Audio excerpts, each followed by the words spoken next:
always a very good district. This year, it feels like to a man, anybody can beat anybody on a given night. Well, you always hear coaches talk about it, throw out the record, but really at the end of the season, usually the best 2 or 3 are the best 2 or 3. In this district, you take a look. Nolensville, who we're going to see here in just a bit, number 7 seed, knocking off number 2 Brentwood. They proved last night what you're talking about. Anyone can beat anyone.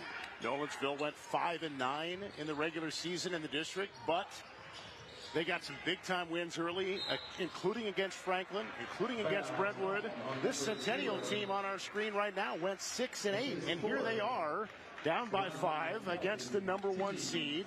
Franklin and Brentwood both went 11-3 in the regular season, and by tiebreakers, Franklin became the 1 seed.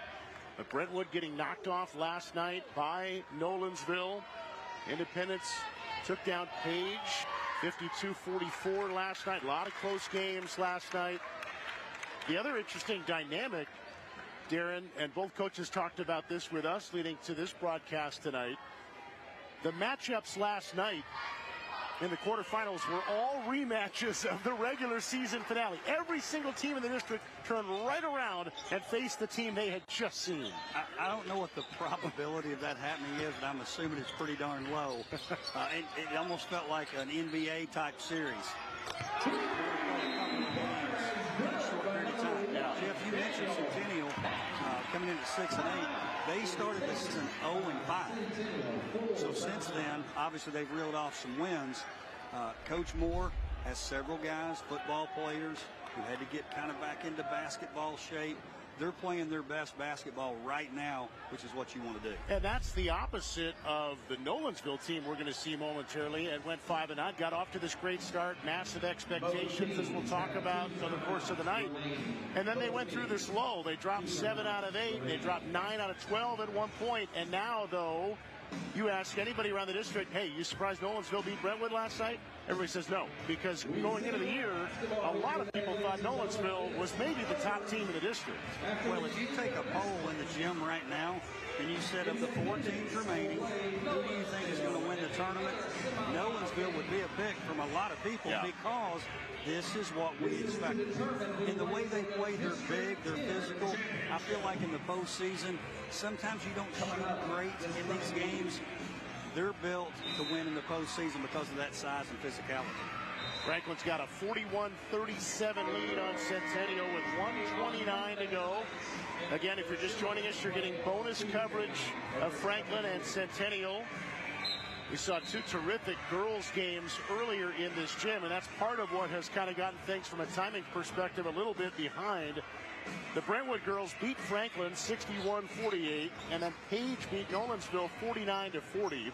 So this is the 3rd game of 4 in this gym today. And so it's gotten things a little bit behind. So we are on the air on time to bring you a little bit of bonus coverage before we get you the Independence Eagles and the Nolensville Knights. I'm going to guess our audience doesn't mind, Jeff, to get to see a little bit of this game, too. 2 really good teams. Christian Brown, one of the best around, not only in this district, MVP in the district, but in the mid-state and the entire state as a Mr. Basketball finalist. Yep, James Madison signee. This team's trying to play a little keep away right now. Colin Robinson kicks it back out. Sam Newborn gets fouled. He's fouled by Carter Ezell. He had 58.6 to go and a 4-point game. And Newborn is going to the line. Something a little different Coach Tiger does. He's pretty consistent about this during the game. Doesn't put anyone on the line. Not just at the end of games, the entire game. Explain why one would do that. Why nobody around the line? Well, for him, he doesn't play many players. You don't want to get one of those cheap to set up his defense. They play really, really good man-to-man defense. That's part of it. I think it's the foul trouble as much as anything.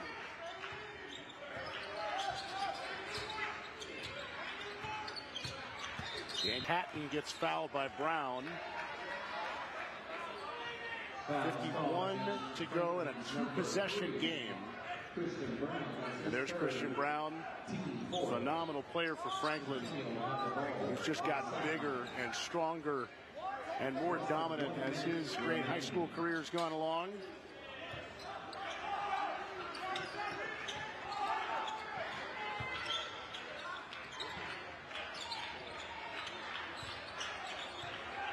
What do you think Centennial's approach is here? Score to time relative here. Now it's a one-possession game. I always think in these situations, too, if you fall in love with the three too quickly, you've got to score 2 or a 3 and then get stops.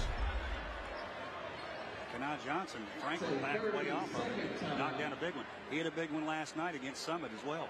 Look how far back they are. Daring him to shoot it, he said, okay, I'll take it. Really good football player too, Jeff. Centennial beat Summit 49-40 last night. And there's head coach Jeremy Moore going over the plan with his guys now. All right, take us into that huddle. You're down 3 with 34.2. How are you approaching it? Well, you're talking about, I'm going to guess that they're going to try to trap a couple of times. They still got plenty of time, and they're also going to talk about who to foul. If there's someone they can foul that's better than the other 4, they might foul immediately. The goal right now for Centennial, you're trying to lengthen the game. Yeah. Franklin wants to shorten it. Looks like they're going to face guard here. Nobody guarding the ball. Franklin's got Newborn out there with Robinson, Brown, Xander Johnson. And there is Newborn getting fouled. And Jenny Jarrett, the 5th Admiral, out there. So again, as you just pointed out, nobody for Franklin is going to join Newborn along the foul line here. It's going to put Sam Newborn to the line for Franklin. Sam's a really good free throw shooter. I always thought for the shooter too, when you do this at the end of the game, it's not a look that you're used to it. Yeah. For Franklin, they always do. Yeah. So it's not visually different. I don't know, mentally too, I'm thinking if I'm Newborn, it's almost like my team is saying, hey, we know you're going to make this, so we're just going to work ahead and get ready for defense. Like it could be a mental confidence boost, especially if you're used to it all the time, the way they do it. So he made 1 of 2 for a 4-point game. Going to be surprised if Patton doesn't take the shot here. There it goes. Short, rebounded by Newborn, and he is fouled with 20.5.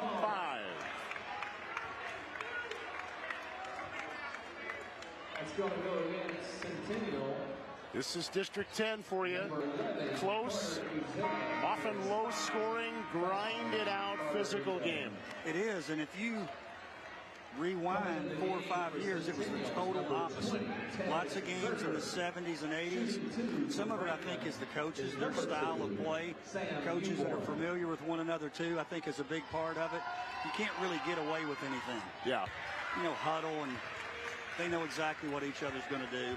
That's a big part of it as well. But this has changed in terms of the style of play in this district. It's like the old Big Ten. Yeah. We saw Jason Tigert on the screen briefly saying don't foul. 6-point game. McKelvey, Centennial misses the 3. Brown had it knocked away, and it's going to stay with the Cougars. So they're still alive with 13.3. Now you've got to be thinking threes. Got to get it down to a 1-possession game. McKelvey. That one they needed. Centennial will foul one more time, but it looks like a formality now for Franklin. Centennial, number 20. Now, Jeff, I'm going to admit I'm biased here. On the boys' side, I think there's a good chance this district can sweep the district we compete in the Region 5-4A. If that happens, you sweep that first round, it goes back to whoever wins the district championship. So if we were fortunate enough to do that in District 10, then the winner on Tuesday night would host the semifinals for the regional tournament. And you're matching up with Columbia, McMinnville, and Shelbyville. That's right.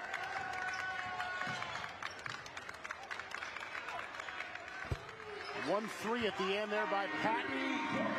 And Franklin is headed to the district championship on Tuesday night. And that will send Centennial to the 3rd place game with a 48-43 final. Jason Tigert's team, top 10 in the state all year. Mr. Basketball finalist with Christian Brown. And the Admirals will have a chance for a district tournament championship. And they will get the winner of our next game.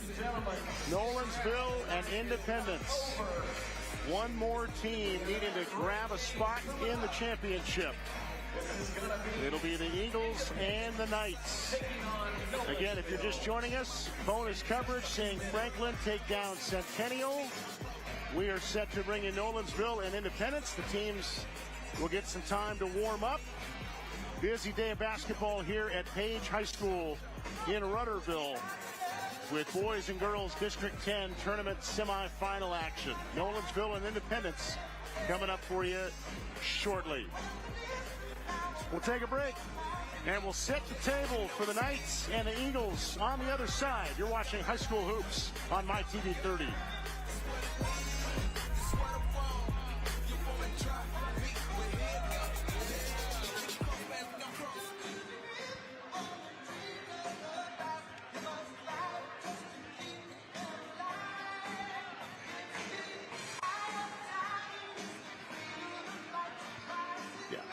Okay, you're good. When in doubt, you can kill your mic, but we're in a break. You're good. Okay.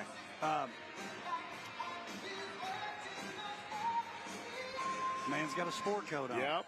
What do you know? Love it. What do you know? It just doesn't look right to me, the spring training jackets. I know. It's post-COVID. And even in the NBA, they're not going back to it. So my guy's Patino. And Patino, buddy, he's always looking good. Good. Yeah, some do, but most don't. They really don't. Indy does it, I'm telling you, they do. Yep. Summit's coach does, the old school guy, Thad Burgess.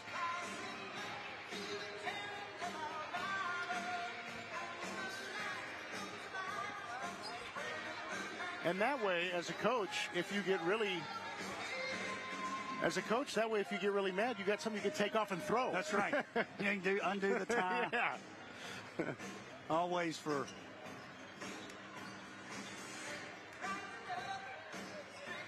Good win for Frank. They're going to be hard to beat. Again, he ever gets in foul trouble. Yeah, yeah.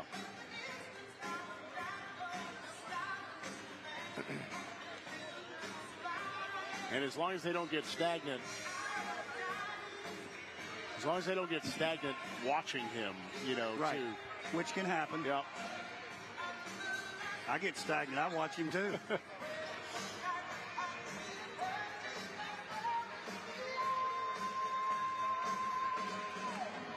All the time, good.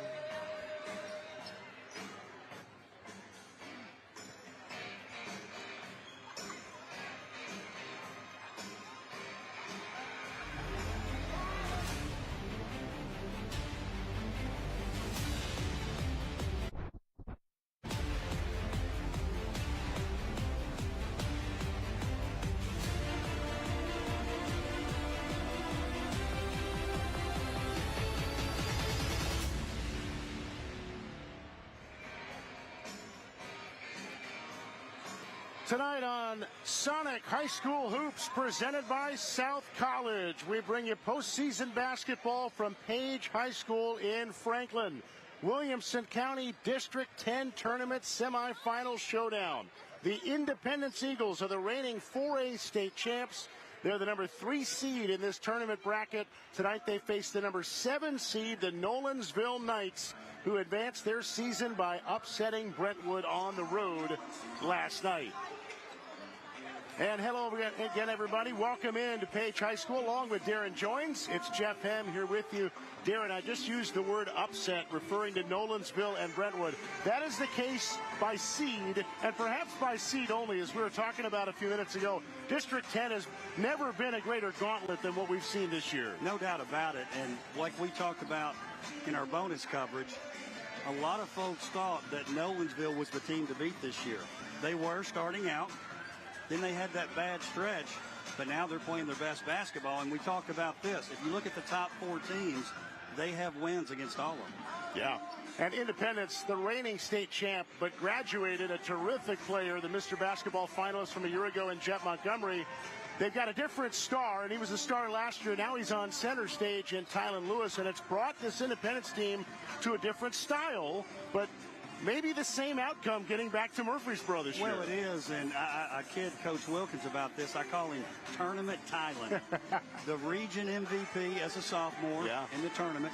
The region MVP his junior year, and Coach Wilkins said, let's hope he is this year too. No doubt. And you, in your role now as Williamson County Schools Athletic Director, know this well. You know these nights as a former coach from your days at Franklin and Beach before that. Take us into the mind of a coach on a night like this. You're facing somebody for the third time. It's not an elimination game, but who wouldn't want a chance to be a district tournament champion, which is what you get a shot for Tuesday night if you win tonight? Well, I think what happens, that game last night, it's the worst game of the year because you've played all year, you've worked, you get beat, you go home. I always feel like the district semifinals just played games because you know you have at least 3 more. So last night you're a little tight. Tonight, I think you play loose. And if you're Nolensville, they probably think not really house money that they don't expect to win, but coming in as the 7th seed, they're trying to do what Brentwood did last year as the 6th seed and take it all the way to the state tournament. Let's take a look at our path to success brought to you by South College. South College, where dreams find direction. Both of these teams talked about rhythm and moving the ball on offense. Let's start with that perspective for the Nolensville Knights. Well, I think Coach speak a little bit in terms of what they want to try to do. You talked about this off air. Both teams do a really good job of making you be patient whether you want to be or not. So if you're talking about playing in rhythm, you want to be able to take shots in rhythm. You want to get good ball movement on the offensive end. But I think you're going to see a lot of possessions with 8 to 10 passes because the defenses, they're not going to give anything to one another. And Tylen Lewis is so dangerous for Independence. Nolensville has to find a way to keep him from getting downhill. He is a rim wrecker who can dunk the ball 4 or 5 times a night. Well, good luck doing that in terms of stopping Tylen Lewis. If you take a look at him in his stat line, he leads them in about 4 categories. Scoring, block shots, assists, you name it, he leads them in it. So good luck doing that, but certainly if I'm Nolensville, I'm worried about it because, let's face it, if you stop him, maybe the other pieces can't step up. At least that's what Coach Kadas is thinking. For Independence on defense, what are some things they need to be mindful of as they take on the Knights? Well, and I don't think Coach Wilkins is going to say this, but I think both coaches might feel the same. I want them to beat me from the perimeter. If you can beat us shooting threes, go ahead. If I'm Independence, I'm wanting Nolensville to shoot threes. They shoot less than 30% for the year, and I want them to be a one-shot offense. What Nolensville is so good at is getting second and third shots because of their size. 6'5", 6'6", 6'4". That's what I'm doing if I'm Independence. Make them shoot threes, and let's get the defensive rebound. It's going to be a fun one tonight. Again, the winner gets Franklin on Tuesday night in the championship. Let's take a look at our featured players. Such a valuable guy for Nolensville. Chris Johnson really does a little bit of everything for them. He does. Second team all-district selection, second leading scorer, leads the team in rebounding, field goal percentage, and block shots. I would say he's kind of the heart and soul of the team. Doesn't say a lot, just goes and does his job. But he'll definitely dominate the paint defensively for Nolensville. And for Independence, Tylen Lewis, a standout last year as a junior, already then a 1,000-point scorer. Now he's the lead guy in this offense. Well, you mentioned him. He's first team all-district, leads the team in scoring, rebounding, assists, steals, block shots. Shooting's not his strong suit. Shoots less than 50% from the free throw line. But if you get him out in transition and finishing around the rim, Independence is going to be tough to beat. He's been dunking the ball since he was an 8th grader. He can get up. A very physical player for a defensive-minded team in these Independence Eagles. And there's Mark Wilkins, their head coach. They are the reigning state champs. Mark in his 4th year at Independence after 6 years at South Gibson. He's a former assistant of his mentor, some guy named Darren Joins. You go back a long way with the Wilkins family, really, Darren. Just a great coach. And I noticed Coach Wilkins wearing his state championship ring here in the district semifinals. What's he done since he's been at Independence? Well, his first year, they make it all the way to the sectional. They lose to Lebanon. make it all the way to the state final his second year, lose to Memphis Overton. Last year, a state championship win over Cookeville. First state title for the public school since 1989 in Franklin High School. And he is from a family of coaches, and his brother John already got a win tonight coaching the Brentwood girls. And now Mark trying to get it done tonight for Independence. And they come in at 18-11, 9-5 in the regular season. Independence is interesting because we talk about Jet Montgomery, we talk about a rhythm on offense. Last year they were playing in the 70s, sometimes the 80s. Mark Wilkins, you talk about what a good coach he is. He's coached to his personnel. This year they're more of a 50 to 55 point per game type team. Look at their record. Here they are. Like, they've won games, just going about it differently this year. Well, if you talk to the other coaches in the league, one of the things they talk about with Independence is their toughness. They've got a real toughness to their team. They're not the biggest team as you see them out there, but they've got a grit about them. And here's the thing. They expect to win. And there's something to be said for that. And when you look at the runs they've been on, that's why they expect to win. And there's a good coach right there, too. Drew Gadice, former Belmont and Lee University assistant in his third year at Nolensville. 5 successful years as a head coach at Brookwood School in Georgia. He's been at the college level. He's now been very successful for several years at the high school level. Now, last year they lost last night's game. They lost to Ravenwood last year in the district quarterfinals. They graduated a lot of key guys, but they were also playing a lot of guys last year as sophomores who we will now see as juniors tonight, like Chris Johnson, the guy we spotlighted. The Barney twins, Kyson and Kale. So Nolensville, that's the reason we were alluding to the high expectations for them coming into this season. Yeah, they lost like 4 key players from their rotation last year, but they also brought several guys back. So they expected to be in a district tournament semifinal like they are. Well, this was a group as 8th graders. Everyone knew about this group. And let's face it, last year maybe had some chemistry problems because the older players may have thought we should be playing more. The best group was the sophomore class, now the junior class.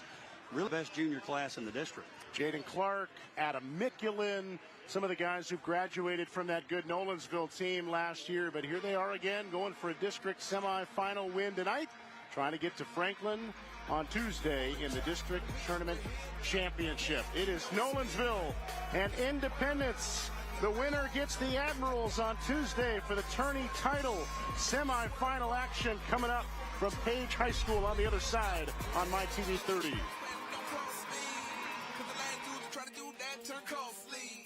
What I mean is that it went off, it didn't cost me. Yeah.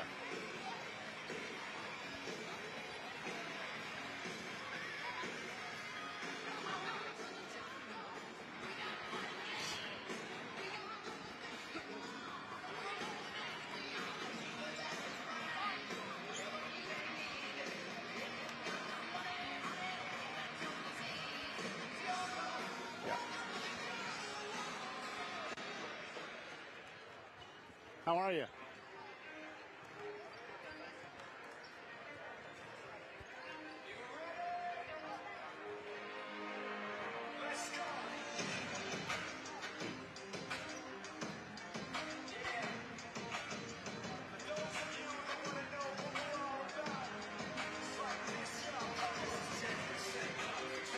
Nice job. That was a lot of time to fill relative to what we usually would have. So make sure we got you plenty of camera time, too. Face for radio. That's man. right. Face for radio. And a voice for posters. That's always my line, my follow-up line when somebody says face for radio.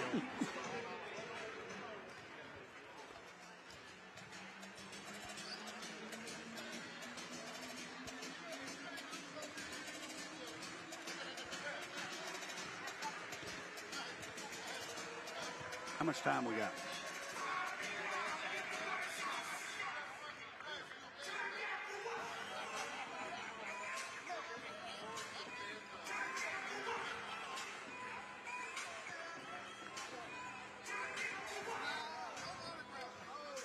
Can you write down the 3 officials' names?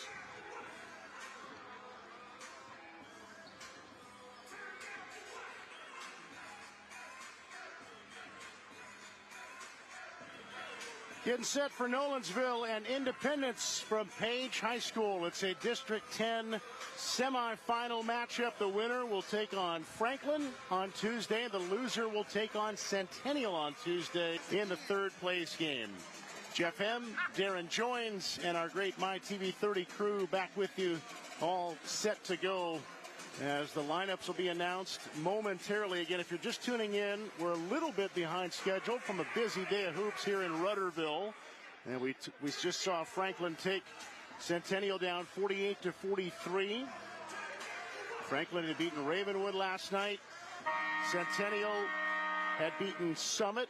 And then on this side that we're covering for you now, Nolensville beat Brentwood last night 52-47. And Independence beat Page 52-44. A lot of games in that 40-50 range. These are some very defensive-minded teams, very physical teams. And we imagine that will be the kind of style we will see here tonight for this one between Nolensville and Independence. Nolensville. Jeff, you've done your homework. Rudderville. Yeah. Rudderville. Yes. They don't like it to be called Franklin. No, they don't. Rudderville. No, they don't. They do not. And there are the Nolensville Knights. Chris Johnson, B.J. Hall, Kyson and Cale Barney are identical twins. And M.J. Taylor is the only senior in that group. 4 guys who are starting as juniors who got valuable floor time last year as sophomores. Johnson gives them 12 a game. Kyson Barney is the bigger scorer compared to Cale. Kyson averages 14 points per game. Cale is at 9. And M.J. Taylor gives them 4 per game. B.J. Hall does a lot of the point guard work. M.J. Taylor can handle it as well. That's quite a backcourt combo they've got running point with the junior Hall and the senior Taylor. Nolensville 5-9 in the regular season, but as we've already discussed, they got up to a great start, had a rough stretch toward the end of the year. A big win for them to continue their season, taking down Brentwood last night. This is a team that nobody in the district or region would really want to go up against. They are dangerous, the Nolensville Knights. And there's the lineup for the reigning 4A state champs. Tylen Lewis is a signee, play at the next level next year at Abilene Christian, which for his physicality and defensive mindedness is a terrific fit to go play for Brett Tander at Abilene Christian. Dawson Miller and Nick Degnan become very important in a game like this because they are the three-point weapons for Independence, trying to knock down shots when defenses key in on Tylen Lewis. Harris Hall is a junior who averages 4 points per game. And then Jacob Duryea, you talked about some of the size for Independence. Duryea has a big role inside because Independence graduated a lot of size from their team a year ago. Gone are Houston Hicks and Corbin Walling and Braden Buck. And so a guy like Duryea trying to grab as many boards inside as he can. And there's Drew Gedice, head coach for Nolensville. We talk about how much of a jumper and a dunker Tylen Lewis is. One way to illustrate that is he will jump center. He is 6'3" compared to Duryea at 6'4", but Lewis can absolutely get up, and he's going to jump against Chris Johnson to get us underway. Independence, the higher seed, so they're the home team in white. Nolensville, the road team in black, is Mark Wilkins, and the reigning state champion Eagles get set to go in a District 10 semifinal. Let's play ball.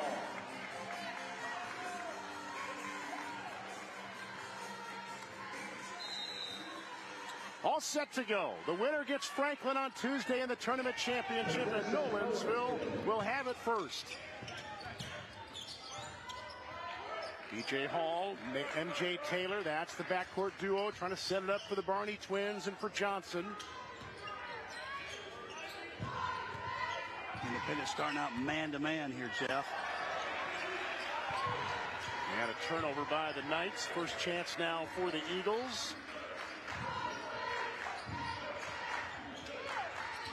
Degnan, Lewis, nice pass inside to Duryea, and he missed the bunny. It's knocked around and grabbed by Hall to keep it alive for the Eagles. Degnan, that went in and out, and that rebound is grabbed by Kyson Barney. Tough shot there. And in traffic, we got a traveling violation inside. Not a foul, but a traveling violation against B.J. Hall. Still scoreless nearly a minute in. It's kind of the feeling part of the game. I mean, they know one another, but still, I think every game has a different rhythm to it. Two very different games against each other in the regular season, too. The home team won each of them. Here's a three from the top by Miller. Those are the kind of shots Independence needs to knock down. Miller had 10 last night. He's one of their shooters. Miller and Degnan shoot the ball well. Independence generally plays well. Cale Barney makes it 2-0 Nolensville. The Barney brothers, identical twins. They are baseball standouts. Cale, with that basket, has already committed to play college baseball next year at Oregon State. Again, they're only juniors. Miller, nice adjustment, and we're tied at 2. State runner-up in baseball last year, that Farragut dynasty. And it sounded like an inadvertent horn. No idea what happened there. The horn just went off. Sorry about that. Mid-system. See Miller getting around Johnson to tie the game at 2. Nolensville ball.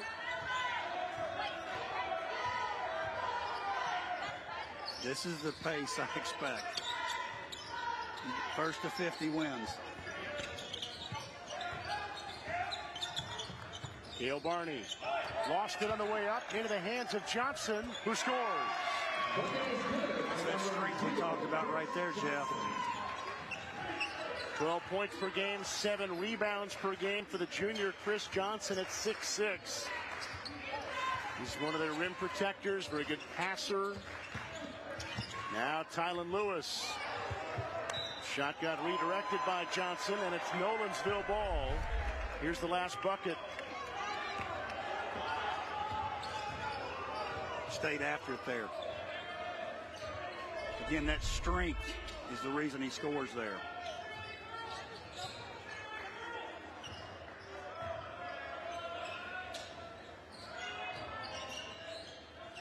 Here's Cale Barney off the glass, and here comes Lewis. This is what they talk about, getting him downhill. He goes all the way in, physical battle toward the rim, and it's going to be a jump ball staying with Independence. That's 2 straight possessions. You talk about Nolensville's size. Against other teams, Lewis can finish both of those. Didn't finish either time against Nolensville. And we will take a timeout on the floor. 4:56 to go. Nolensville and Independence feeling each other out. So far, the Knights lead by a pair. This is a media timeout.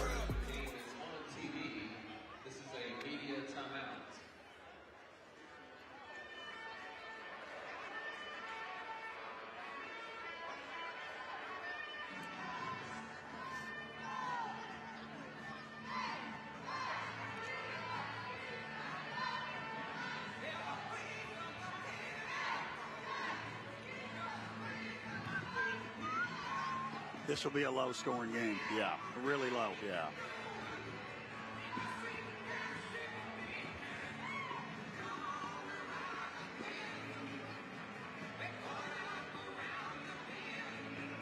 Nolensville, I've seen them 3 times. This is the most locked in they've looked.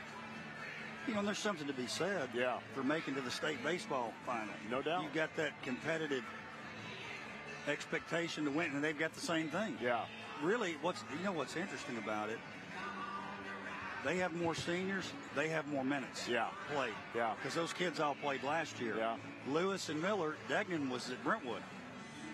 Yep.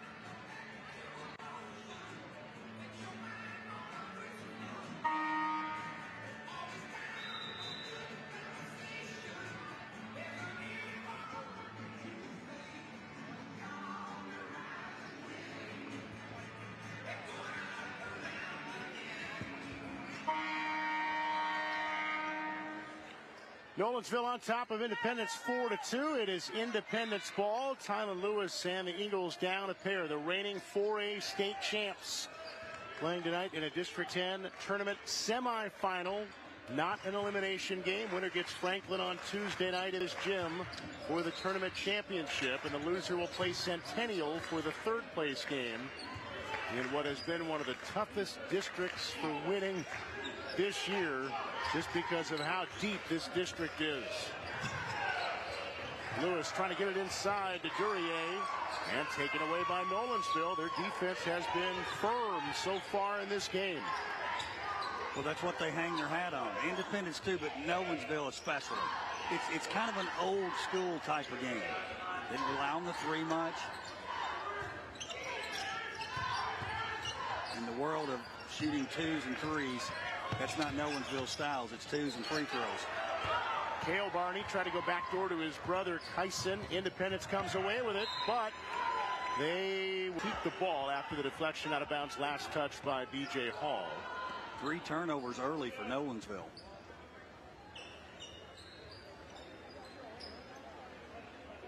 Lewis will inbound.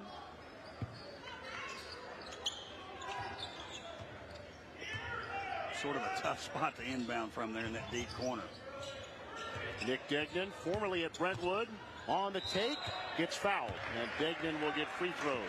Good job by Degnan, because he tries to take that up, he's going to get it blocked. He's obviously outsized there, but nice jump stop, shot fake, get to the free throw line. Good shooter. Well, he's had nights he's been a good shooter. When we talk about Independence being the reigning state champs, Brentwood last year was in the state tournament too. Degnan was part of that group, so he brings a winning mindset to these Eagles this year. A team that won 4A last season. Jack Morris checks in. Jacob Duryea checks out.